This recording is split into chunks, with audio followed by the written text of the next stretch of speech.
We're all here today because we share one thing in common, the love for the game.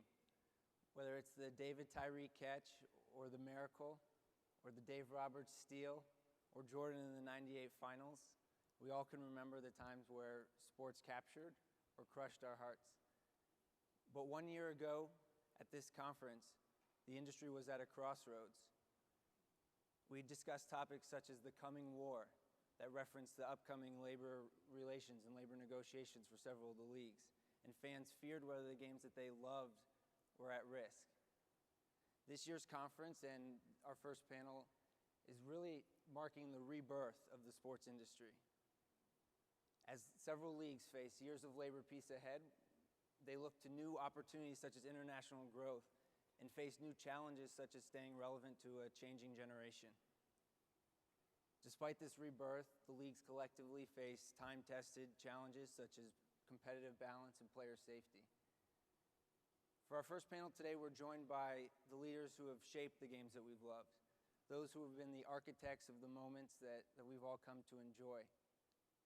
We're joined first by Gary Bettman, Commissioner of the National Hockey League, Scott Boras, President of Boras Corporation, Rob Manfred, Executive Vice President of Labor Relations for Major League Baseball, Adam Silver, Deputy Commissioner of the National Basketball Association, Steve Tisch, Chairman of the New York Giants, and our moderator today will be one of our favorite commentators from ESPN, Michael Wilbon.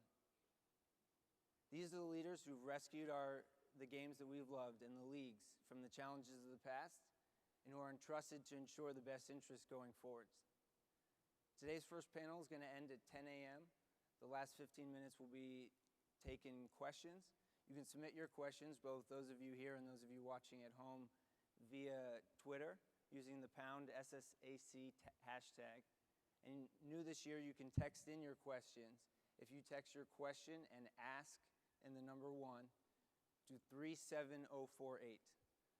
You can ask your questions throughout the panel, and Michael will take several of those at the conclusion. So thank you again for joining us for our first panel. Please join me in welcoming, in the best interest of the game, the evolution of sports leagues. They didn't tell you where they wanted you? It doesn't matter to me. Good morning.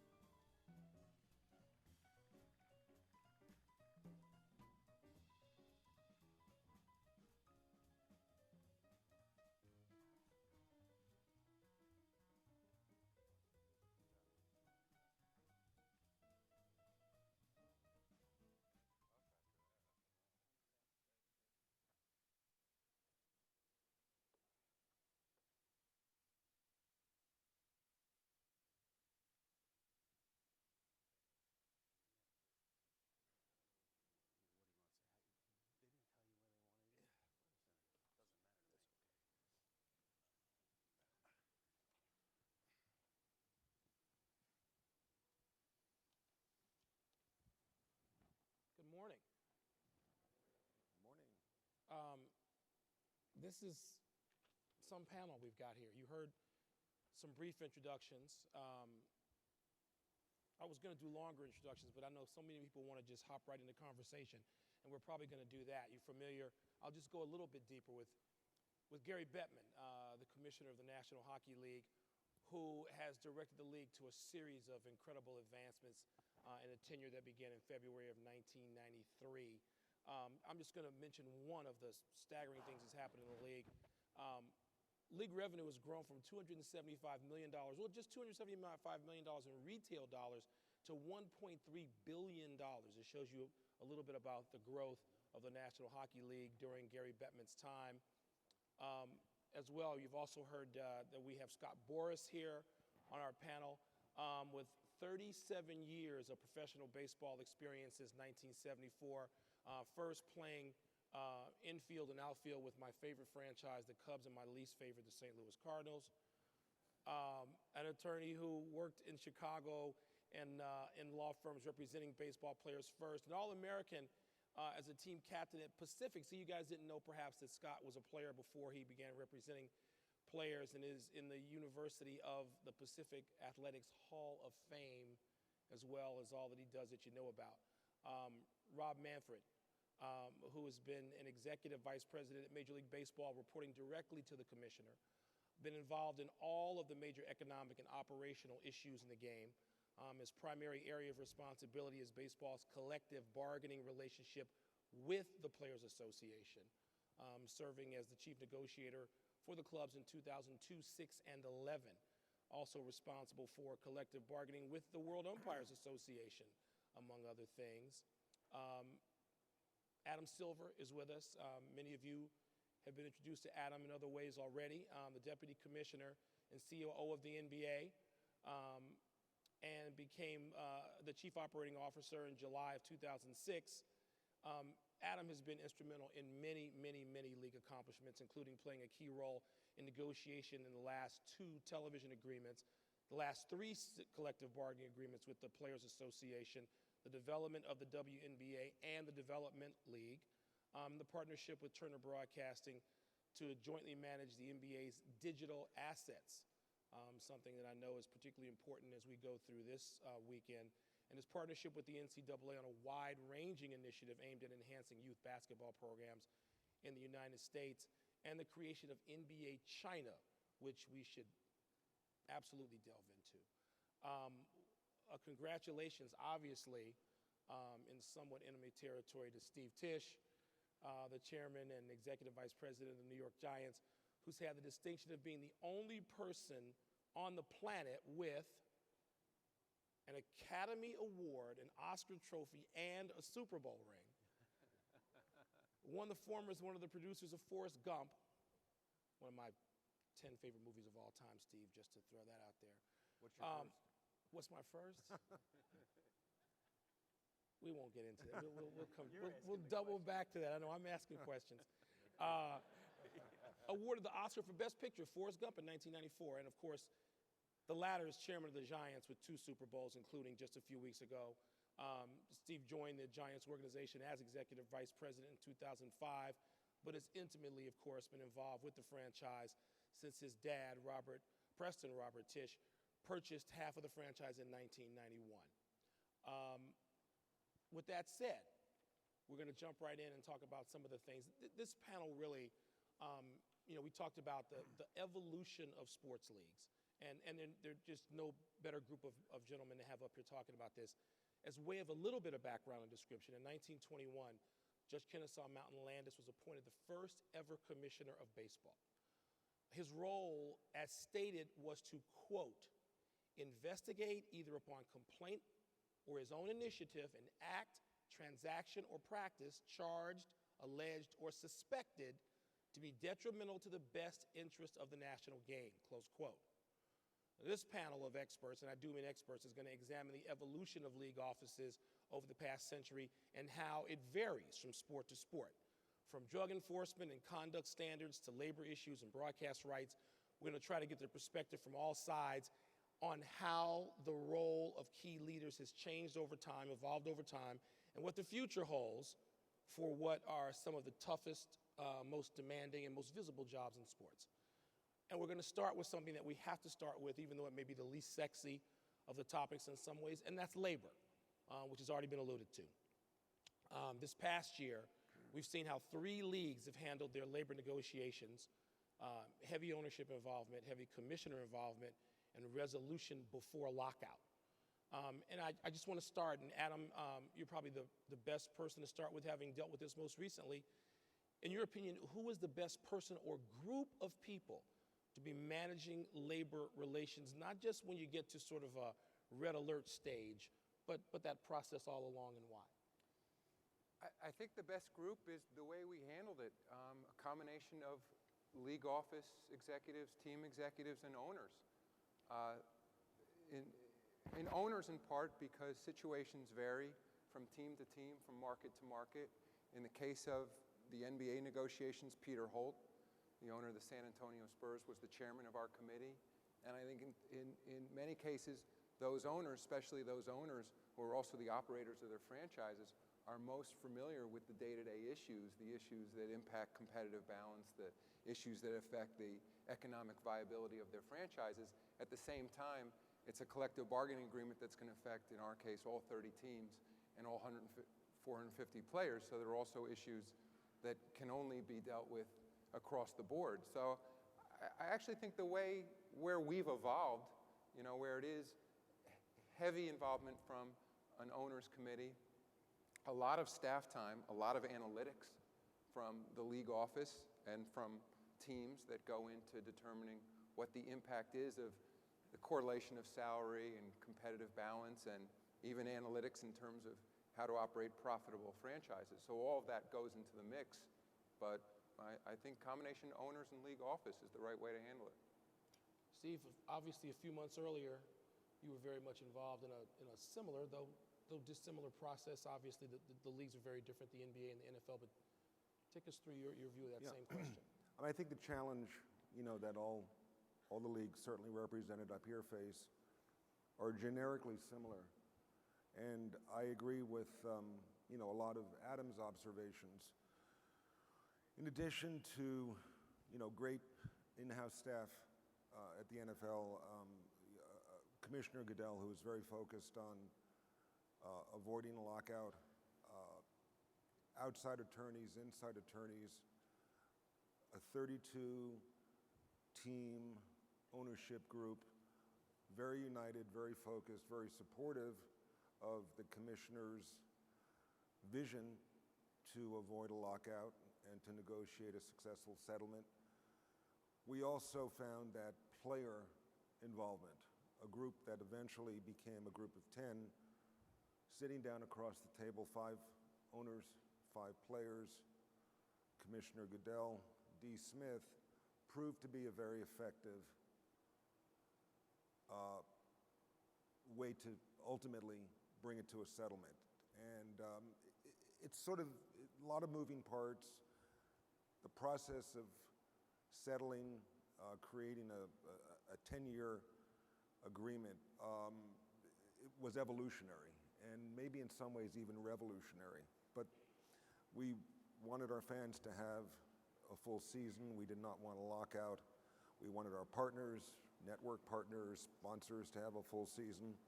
And I think, under the guidance, certainly from our side of the table, of Goodell, we stayed very focused, very committed. And I think when we sat at that table, we agreed to reach a settlement as opposed to extending and frustrating the season.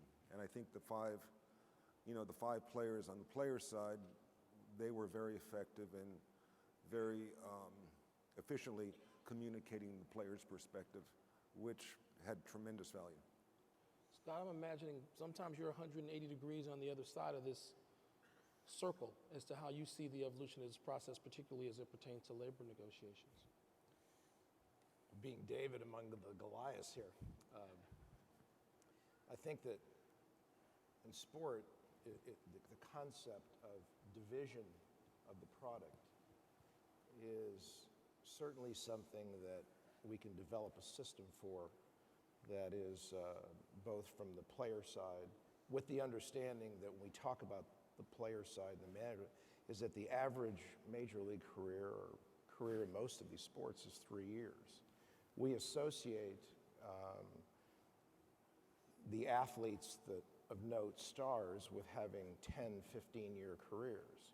But that's not the bulk of the league.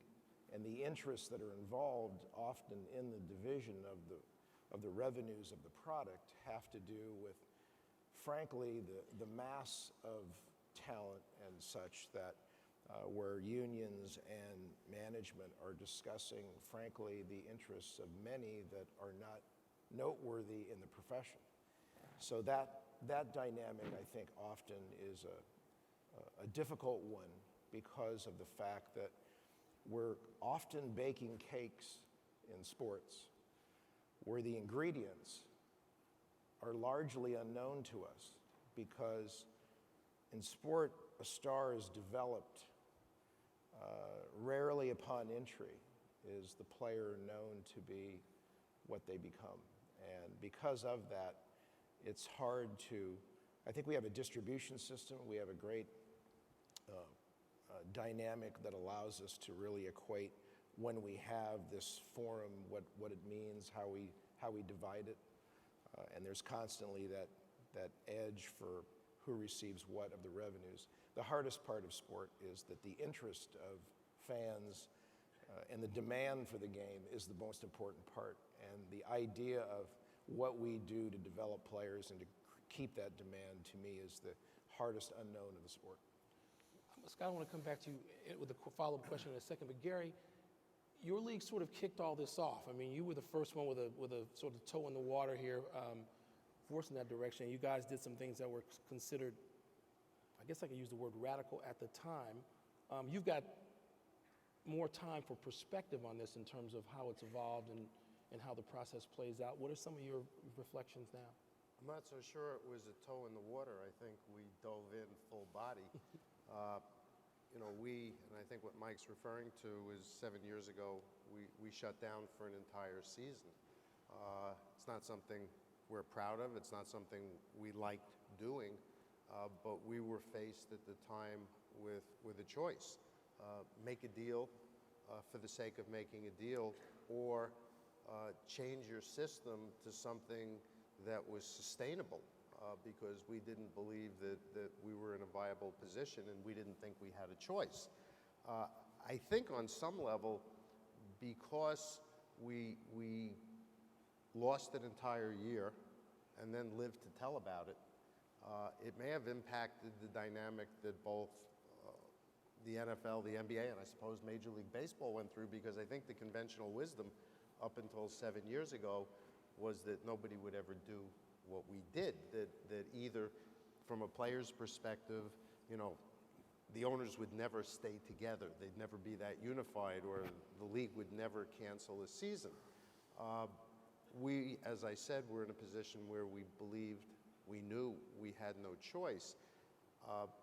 In order for us to do what we did, we had to have incredible unity among the owners, talking about some of the concepts that Adam referred to, but it required leadership and principled work and direction from the league office with the support of ownership. Incredibly enough, our fans not only were tolerant and patient, but were extremely supportive, because fans, particularly in this day and age with so much access to information, are incredibly well informed. And overwhelmingly, our fans and our business partners knew that we were having problems and what was going on was not sustainable. So that when we settled, and I continue to see, to my amazement, it written and that there's commentary that we're still recovering. We were recovered the day we reopened. We've had 7 years, this will be 7 years of record revenues. As a league, Mike was referring to licensing revenues. As a league, we'll do about $3.2 billion this year, up over 50% from when we came back from the work stoppage. We'll have had 6 or 7 years of record attendance. And that's a testament to the fact that we've got a great game, we've got great fans, and that they understood what we were doing. And in fact, they came back as quickly as they did because they understood that we didn't put a Band-Aid on our problems. We came back with a fundamental change in our system, which required, in our case, a hard cap. The complexities of multi-employer bargaining, and what makes us a little unique, although Steve has it in his other life as well, is we have both collective bargaining and individual negotiations, and there aren't too many industries in the world that have to deal with that complexity. Rob, if I could ask you to speak a little bit to something that Gary just talked about, what happened perhaps in other leagues affecting your league. I mean, nobody exists in a vacuum, particularly sort of now in this pop culture in which we exist. But how much, if any at all, did the other leagues and their situations, their struggles in labor negotiation, impact sort of a smooth sailing for baseball? Well, I think that we kept a careful eye on what was going on in the other sports. And, you have to, in some sense, the other sports are our competitors, and we're watching what our competitors are doing.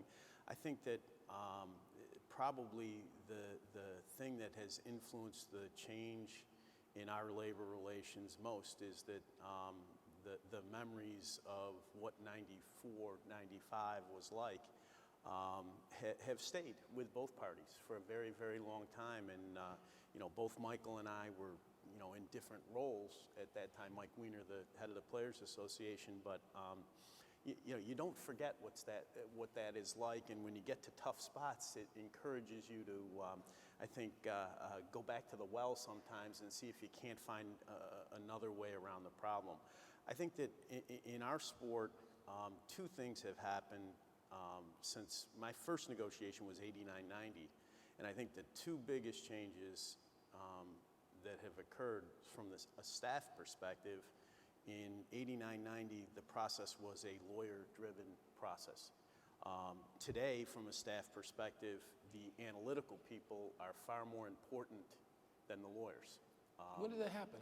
How did that come about? Well, I think it's a product of what's in the deal.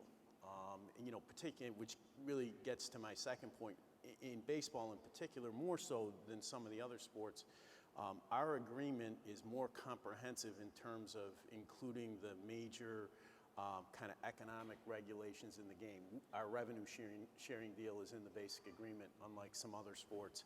Our debt rules are in the basic agreement, unlike some other sports.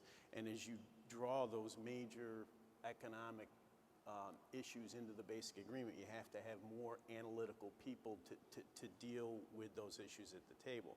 You also have to have, and this is the second big change, because revenue sharing in particular, it's the quintessential example, is a huge political issue among the owners. So you have to have A, strong commissioner leadership, and B, owner involvement at the table. This last time around, I had Jerry Reinsdorf and Artie Moreno from the Angels with me, and a key part of what they do in the process is they give credibility to the compromises that are made in the revenue sharing area, and carry that credibility back to the other 28 owners so that you have an agreement which you need at the end of the day is ratifiable. I want to go back to something, Scott, that is fairly new, I guess, in the last 20 years, and it's just a word or a concept. And we heard this throughout each labor negotiation, and it's the notion of players being partners. And I was really hoping you would address that, because I'm thinking that sports and entertainment are the only places that you hear labor being a partner, literally a partner in that specific sort of way. You don't hear that in other industries. And can you just talk to that a little bit, and whether it's actually achievable and not just a sort of a point of contention? I think from the player's perspective is that the hardest part of collective bargaining for players is that the evolution of a career and the time of it and the length of it is very, very important, to the sense that when you're a young player, your focus is the entirety of is so myopic about sustainment of what you do.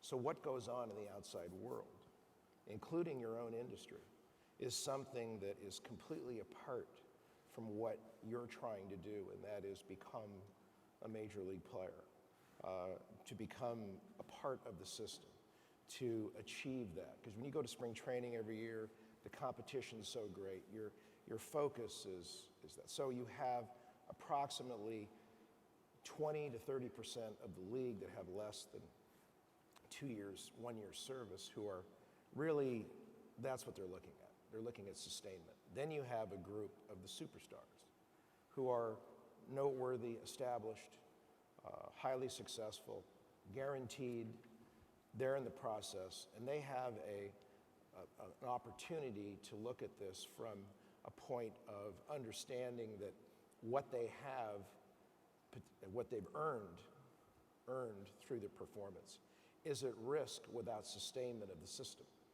And then you have the middle group of players who are in a position to certainly look at the evolution of the system that is in the process of that entitlement for the next 5 years.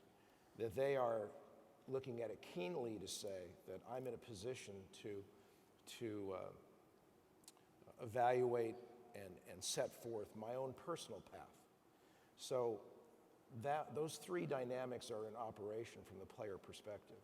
And then when you step into it, you then understand this, and I think Rob had an interesting point, is that all of us who lived through the 90s, the great part of it is that from the owner's perspective, from Mike Weiner and the Major League Baseball players' perspective, we have an opportunity to talk about why we would make decisions. Because competitors often make decisions because of a variety of reasons, and much like in sport where you try to divorce yourself in performance from emotion, in labor negotiations, emotion often carries the day for a lot of people. Now, I think through the evolution and also what's at risk, we have great success in an industry. When you've built a platform, that platform has evolved. Now the revenues are we've gone from $1 billion in '90 to a $9 billion industry now. And what's at risk and what the benefits are, and then the risk of loss. Because now the risk of loss is much greater than it ever was in the 90s. And the risk actually does forge any partnership. The risk-benefit analysis for, I think, both sides is a definite equation which has allowed the continuity and, frankly, just good business decisions for both sides because of the fact that the industry is at the success points that it is.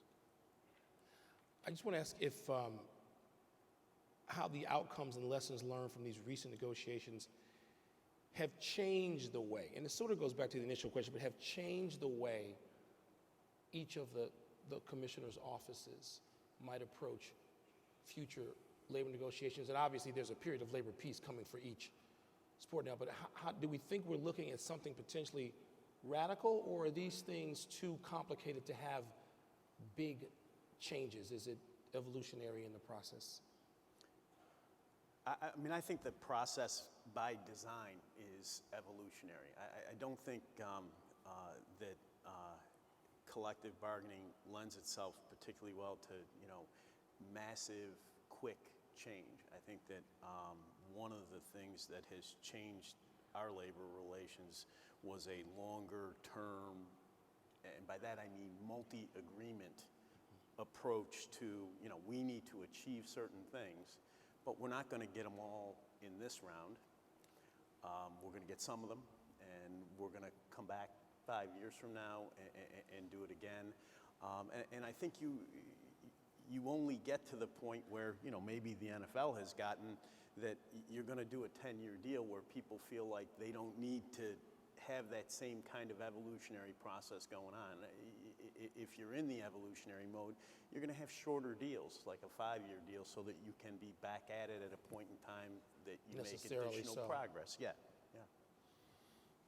Steve? I think from the perspective of an NFL owner, Commissioner Goodell introduced years ago to full ownership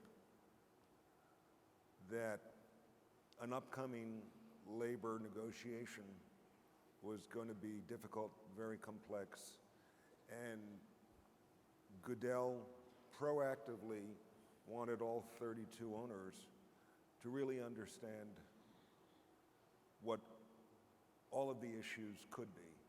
And I think out of respect for ownership, and I think ownership really wanted as much transparency on the issue as the commissioner and his staff could offer us. And we would meet, 6, 7, 8 times a year leading up to when the negotiations actually started. And the sessions were long and the information was, at times very tough to digest and to understand. But Commissioner Goodell really wanted all 32 owners to really understand what was at stake. And the information proved to be not only important for full ownership as we approached negotiations, but critical to the, the final day-to-day conversations. I also think from the players' perspective, the players wanted full transparency, which they got also from the Players Association and from D. Smith and his staff. We have a 10-year labor agreement, which is pretty unbelievable. It's certainly the longest labor agreement in professional sports and one of the longest labor agreements in just in labor negotiations Anywhere. in the whole country. A 10-year agreement gives us tremendous opportunity to do our business for the next 9 years without any, dark clouds over us, and it's been fantastic. It's been fantastic in terms of our conversations with the networks, with our sponsors, with the Players Association, to be innovative, to be, open to all new innovations, technology. We can do it now as teammates, as partners, as opposed to opponents and being in conflict. So, I mean, a 10-year deal is unbelievable. I think Gary made a reference to my involvement in the entertainment business, where labor issues are constantly, developing. I think a lot of you remember a couple of years ago when the writers went on strike, and actors' contracts are always up on about a 3 or 4 year cycle. Directors Guild, Actors Guild, Writers Guild, the labor unions, and it's it's a part of industry. But my experience with Commissioner Goodell and his staff in forming all 32 of us, I felt was fantastic. Adam, you were Mike, just to touch on Rob and Gary's points, both about transparency and the shift from lawyers, I'd say, to business people at the table. In the case of our negotiations, on behalf of the union, they brought in an economist, Kevin Murphy, from the University of Chicago, with extraordinarily sophisticated modeling, and we had someone named Barry Nailbuff from Yale, and talk about analytics. I mean, so this was my third round of collective bargaining, at least, and I don't remember a time when analytics were so front and center as part of these negotiations, with really, frankly, competing models, often looking at predictive behavior in terms of how owners would react to various type cap systems, to taxes, and individual player caps within the system.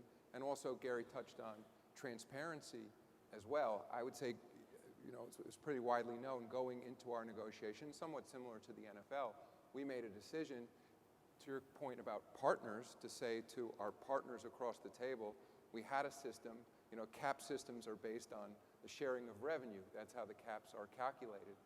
And so we said to our partner players, here are our books, here's every line item of our books, here's all of our expenses, here's all of our revenue. As Gary said before, when they went into their negotiations 7 years ago, they said it's unsustainable, and you don't need too sophisticated analytics to show that if you're spending more than you're generating, it's unsustainable. And that was the point we made to our players, and they had a point of view as well as to, in certain cases, why we hadn't generated the revenue they thought we should have, or why we were spending more than they thought we otherwise could have. But it was very much a business negotiation, and I would say one of the lessons learned, at least for us, we'll see if we can meet this promise, is that rather than getting into that period of formal negotiations where we start presenting all our financials, I mean, the union gets a portion of the financial information because of the way BRI is calculated and audited, but my goal would be, we have a 10-year deal as well, but there's a 6-year out. I mean, I hope it's a 10-year deal, but even if we're negotiating again in 6 years, my hope is that we begin with a full understanding of the financials, rather than the need to spend a year going back and forth on what the numbers really mean, competing. There are obviously a lot of auditors involved as well, a lot of accountants.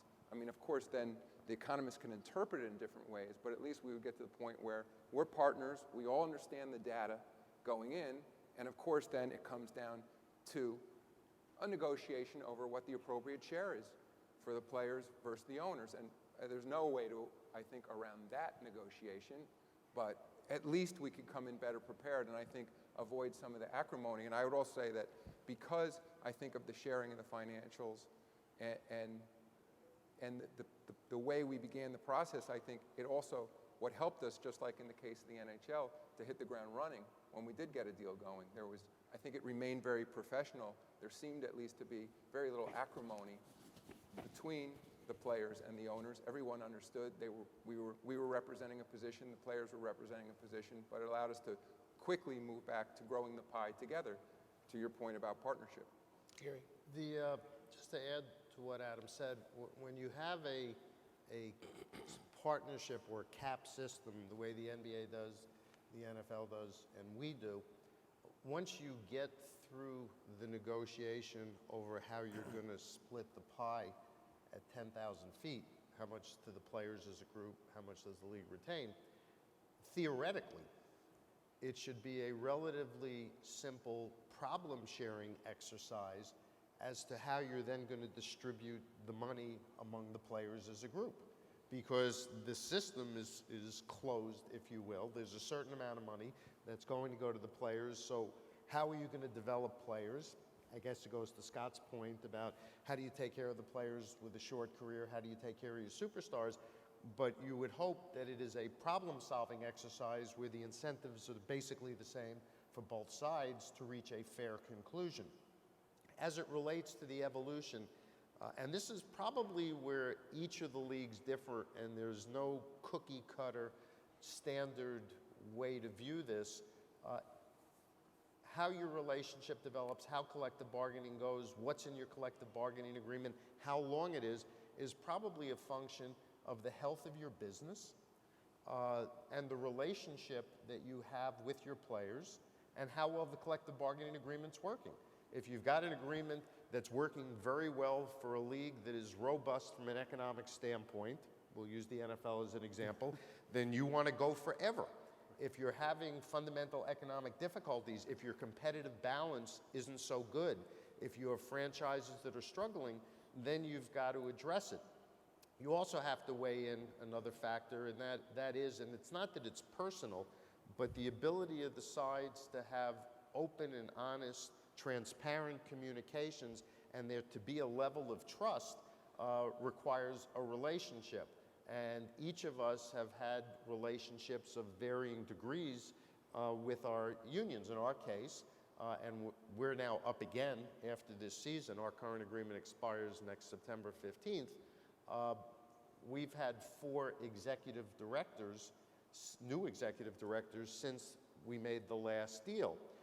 And we have a new executive director who we haven't begun collective bargaining yet because the new executive director is still going through the learning curve of figuring out what our business is, what our game is, what our collective bargaining agreement is, and who his constituents are. And that's going to be all part of the process. So I'd be remiss, and we're going to move on from labor after this, I'd be remiss if I didn't ask you, Gary, what you think the forecast is for the NHL this time around. I'm hoping that it'll be quiet, quick, and painless. I want to move to something that a panel like this would not have discussed 30 years ago, and I'm not even sure 20 years ago, and that is internationalization or globalization. And there's an easy person to sort of look at this through, and Adam, I'm going to come to you first. In a basketball sense, we were just talking about Adam's recent trip to China.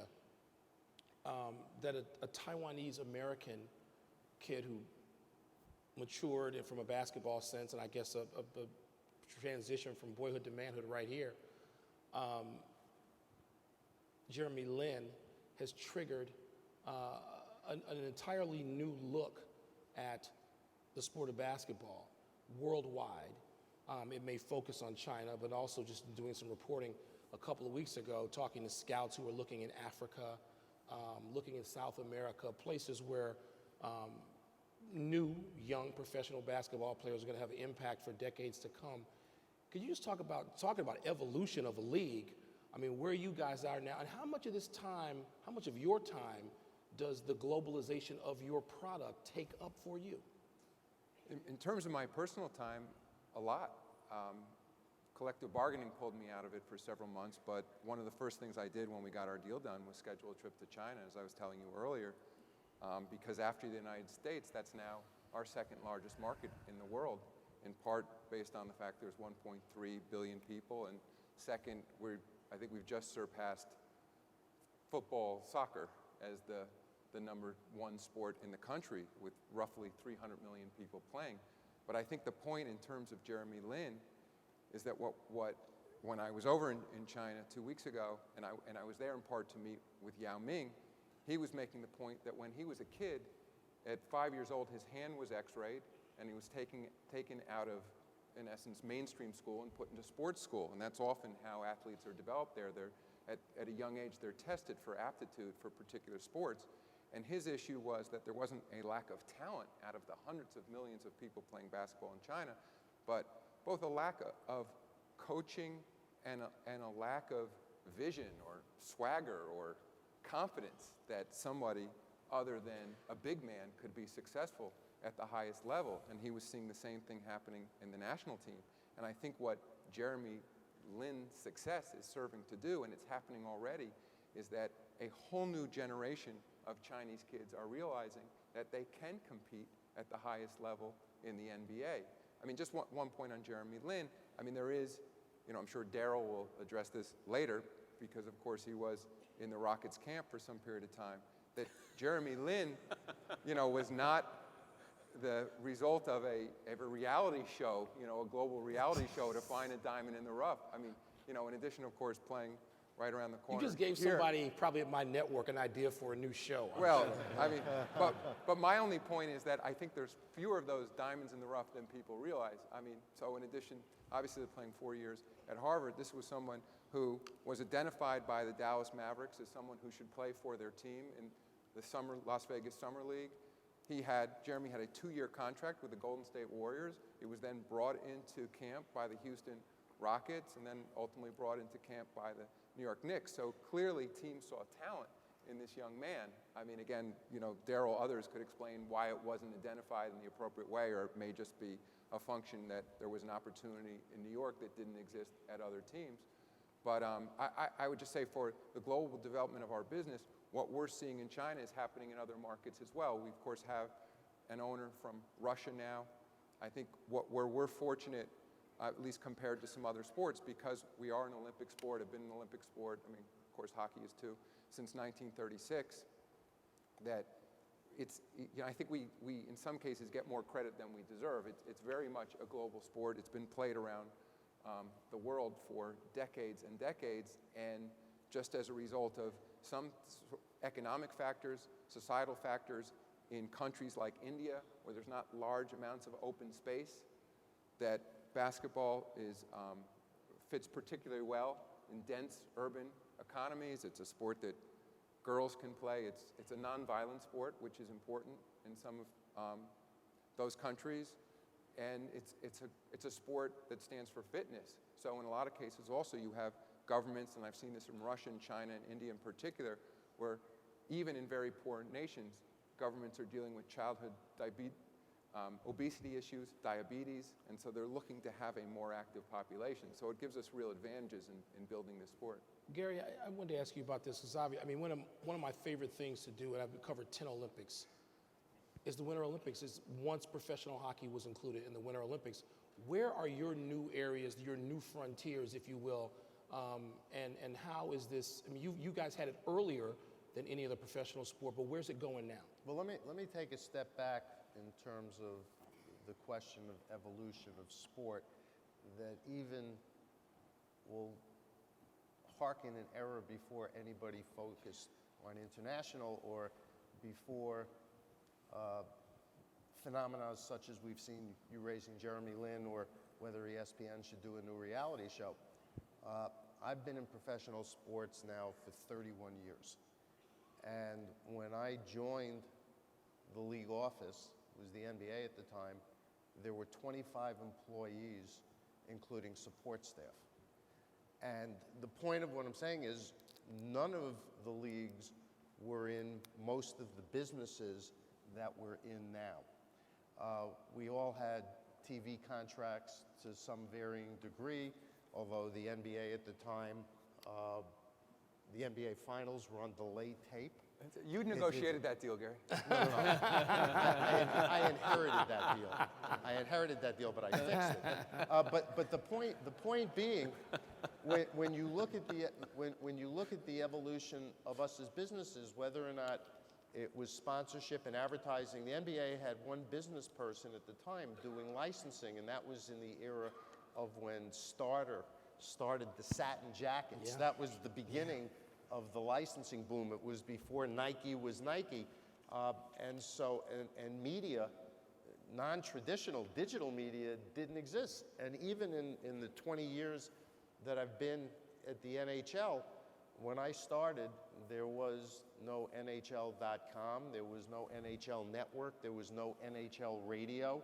You know, when I took over the league, maybe we had 40 people, and now we have 500 doing all sorts of things that none of the leagues, we were scheduling arms, we were rule enforcement arms, and we negotiate the collective bargaining and TV agreements, which were a whole lot less sophisticated and less complicated than we are now. Gary, when did you hire, speaking of that, when did you hire your first, 'cause I'm presuming this happened on your watch, international director of blank? When was, who was that and when was that? That was probably about 15 years ago.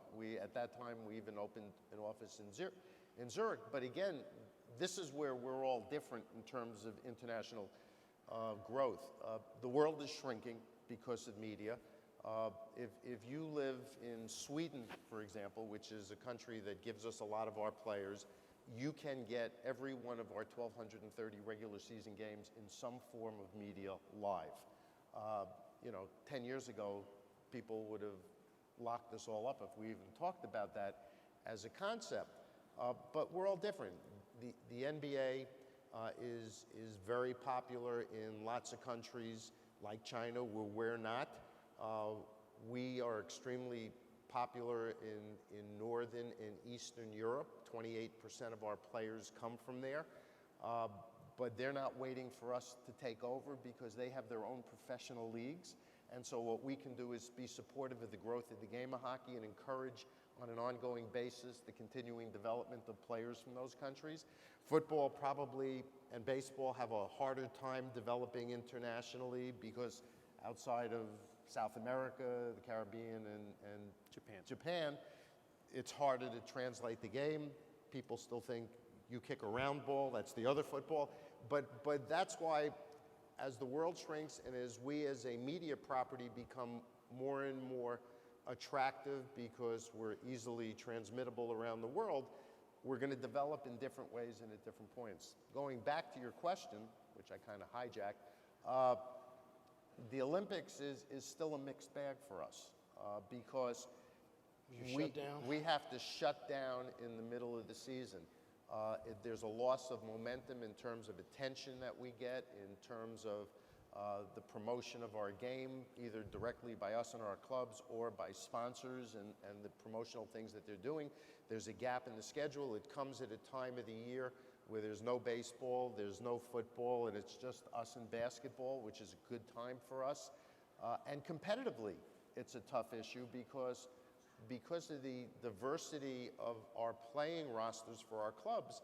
Some clubs in the Olympics will send 1 or 2 or no players to the Olympics, and others will send 9 or 10. And after that 2-week break, some clubs come back well rested, maybe too rested. Other clubs come back a little banged up.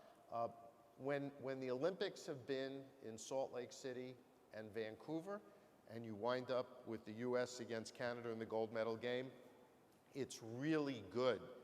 Doesn't mean it's 100% good because it's still a balancing act as against the issues that I've referred to. But when you're halfway around the world and 2 other countries are playing for the gold medal and North America doesn't care as much, I don't know whether or not it's worth it. And so this is an issue that we'll have to deal with and resolve with the players, because the flip side is our players from a very young age have a long history and tradition of representing their countries. They're proud of it. They love it. It's something that they want to do. And this is a pretty complicated issue for us. This might be a problem baseball would actually like to have on some level, is it not, Rob? Well, yeah, I mean, I think that it's important to point out that, international business takes a lot of forms. We have a robust, what I think of as kind of full service business in Japan. We run a professional league in Australia, and we actually have a very good business in Europe, but our business in Europe is a fashion business. It's that our licensed product is popular as a fashion item as opposed to the play of the game. I think that one of the points when I listen to Gary that he's 1,000% right about, if you're going to get to the point where you have the game, your game, taking root in a new country, the key is you have to get players. You have to get players out of that country. It's very difficult for the professional product to become popular if the game isn't played and there's no one from that country in your. If you're just exporting it. Yeah, exactly. And there's no one from that country playing in the league. So, we're going to open in Japan again this year. It's a very important part of our business. One of my colleagues, Tim Brosnan, is on a panel tomorrow, and Tim came up through the international side of our business, which we've had for a very long time. But I think the challenge for us has been to get to the point in places like Europe that there is enough play going on, there's enough familiarity with the game that we will eventually begin to produce players. I'll come to Steve and then Scott on this. Steve, it seems to me that this is the only place where the NFL is not dominant. That in the internationalization, and because, NFL Europe didn't work as people hoped it had in different international forms because of what Rob said, I always presume, which is if you're not playing it there, it's going to be tough to have the business there. What do you see personally, not just from a league standpoint, but what do you see personally as someone who is involved in entertainment as the NFL's future beyond American shores? How viable is it vis-a-vis the other sports? I think the NFL, is very interested in playing in an international market. As you know, there is one regular season game per year played in London at Wembley, and we, the Giants, played the Dolphins in the first of the NFL London games, and the interest in the game in London was huge, and it's been a very successful program since we played the first game. Games in the last couple of years have been played in Canada. There is a lot of conversation about, playing games in Mexico. The NFL has an office now in China. It is a tough game for a lot of fans around the world, or potential fans around the world, to understand, but at the same time, I think 225 different countries televised the Super Bowl, and the worldwide interest in watching this last Super Bowl was huge. So the league does have a tremendous amount of interest in expanding its international reach.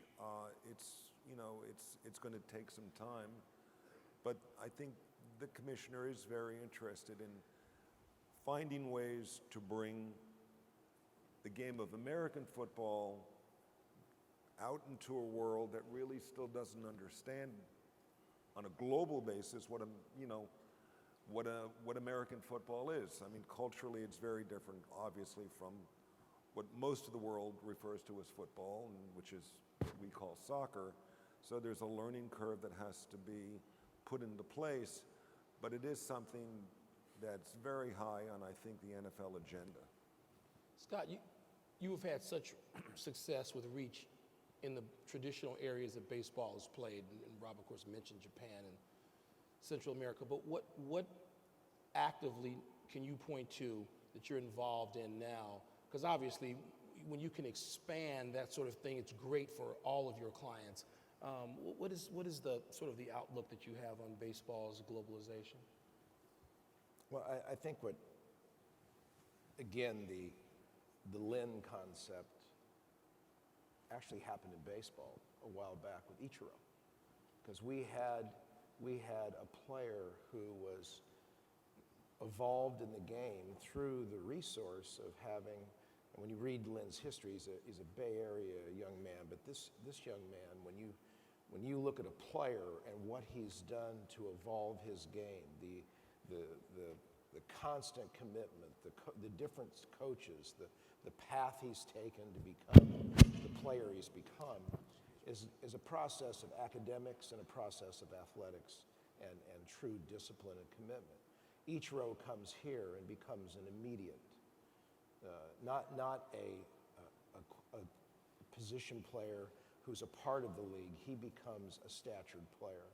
And I think since then, the viewpoint of Major League Baseball as to the Pacific Rim advanced. And then we had Chan-Ho Park.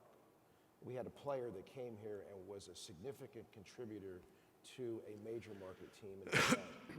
And so now we've seen the evolution of the game in Taiwan and Korea and in Japan evolve now, where Major League scouts, the implementation is now become a part of their culture, where young men, mothers and fathers are directing their children to not only watch baseball, but to participate in it at young ages. And when we get to a country where we're going to say culturally, why do we have, as Gary had mentioned about Sweden and the northeast block of Europe, about a percentage of players that have come here and are significant parts of the league. We have that from our Latin American countries.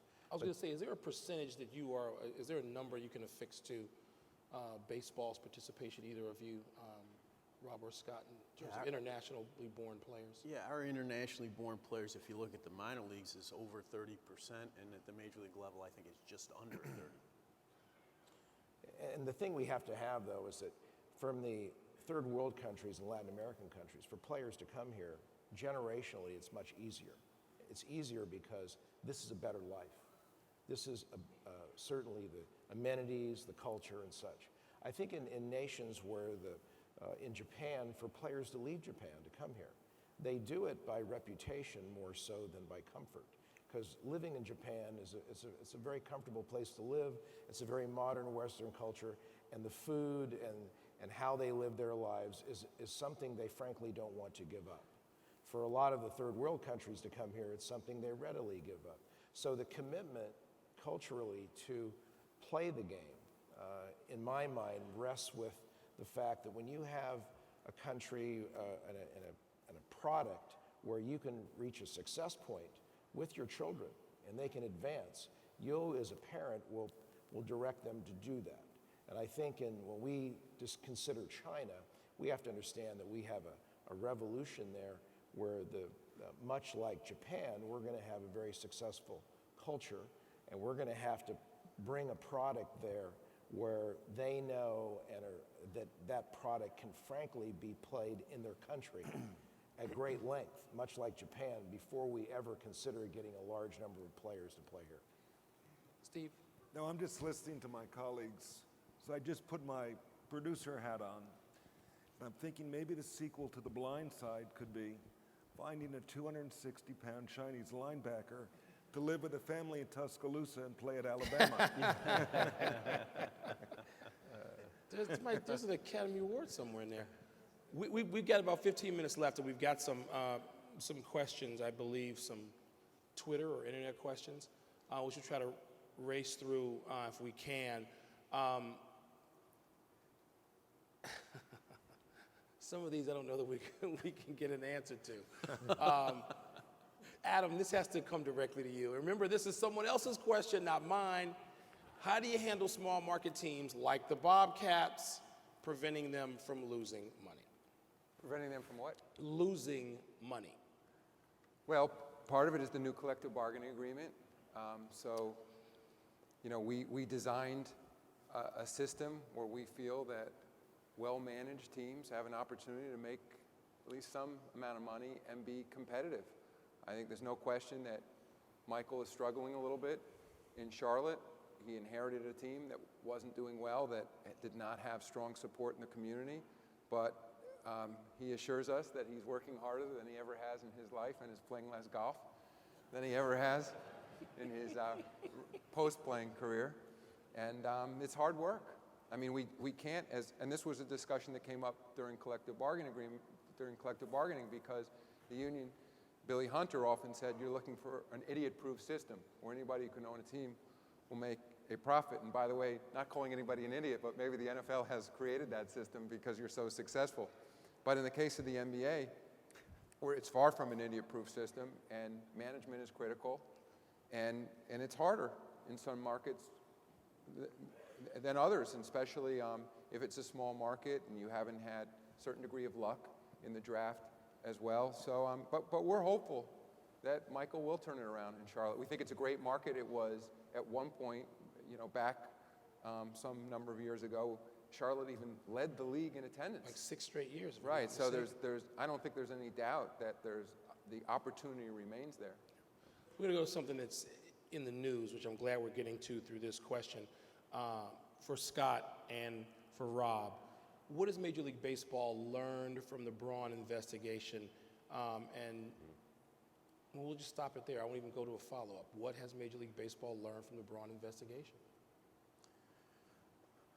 Look, I think that the Braun matter is an example of the fact that drug programs, like any human process, need to be constantly reviewed, looked at, updated, and improved. And I think that this will be another opportunity for us. We've already made some changes on an interim basis. I fully expect there will be more forthcoming. And maybe the most important thing, and I think it gets overlooked a little bit, that came out of the whole Mitchell report in terms of recommendations, some of his recommendations were, concrete things. You need to go do X. One of them was that to deal with the issue of performance-enhancing substances, the collective bargaining parties had to get to the point that they were more responsive during terms of agreement. You couldn't wait 5 years to deal with the issues that accumulate over that 5-year period. And I think, really one of the most important changes is that we've been able to work with the MLBPA, not only when we bargain, but every single year during the agreement to keep improving it. And I think this will be another opportunity for us to improve our program. Scott? Well, I think Rob's point is that in the 90s, the integrity of sport, we really learned from the idea that this is a collective pursuit to create an integrity, that the perception of the sport is what it should be. We have corticosteroids, we have anabolic steroids. If you ask someone in the 80s what the difference, they're steroids. We ask someone today, fans know. And so we have identified boundaries, we have identified a landscape. The importance, I think, of our collective bargaining and what we've evolved to came in 1970, where we had a neutral arbitrator make decisions. And as Rob knows, there's sometimes arbitrators have made decisions in my life that I don't particularly agree with, but there are times that both of us on both sides have to do that. They're usually the good ones he doesn't agree with. That neutrality brought a resolution in the Braun matter and other matters that have created, I think, a better sport. And I think that's important in all sports when we're talking about commissioners and such, to have a process whereby both sides bargain, they do what they can do. But if they have a reason to grieve in a grievance procedure, you can reach a resolution. The other aspect of is in the talk about medical and safety, because that's really what we're dealing with here, is the safety of players. Because when we're talking about dynamics that they say enhance players, but really it doesn't. It's joints, tendons, ligaments, these shorten careers. And we want to make sure that the natural aspect of sport is preserved.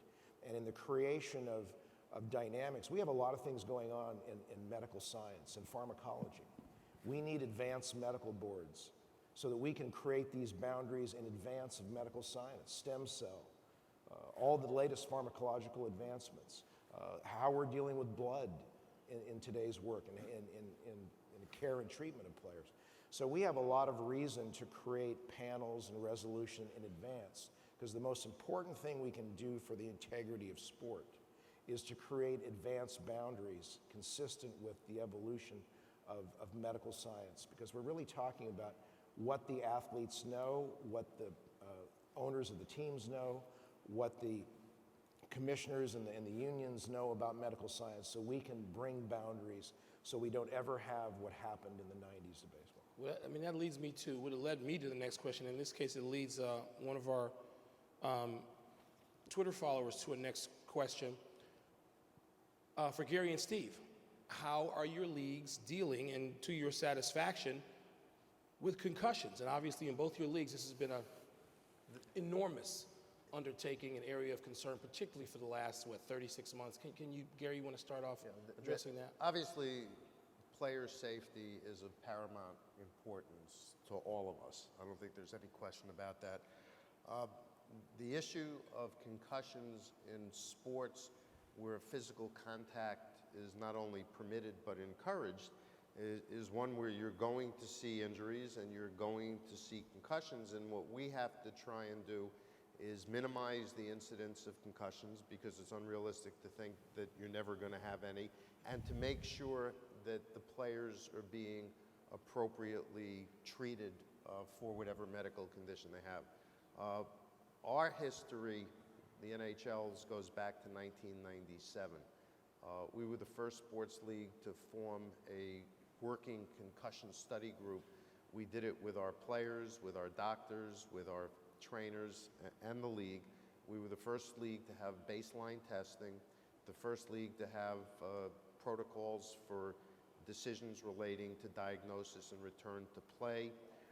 We've had a number of rule changes. We've softened the environment, making sure that all buildings had plexiglass instead of seamless glass. We have a Department of Player Safety with somebody who's a former player for 20 years who's now administering supplemental discipline. We have protocols now where if a player gets a headshot, he's got to be taken to a quiet room to be evaluated before he's allowed to go back into the game.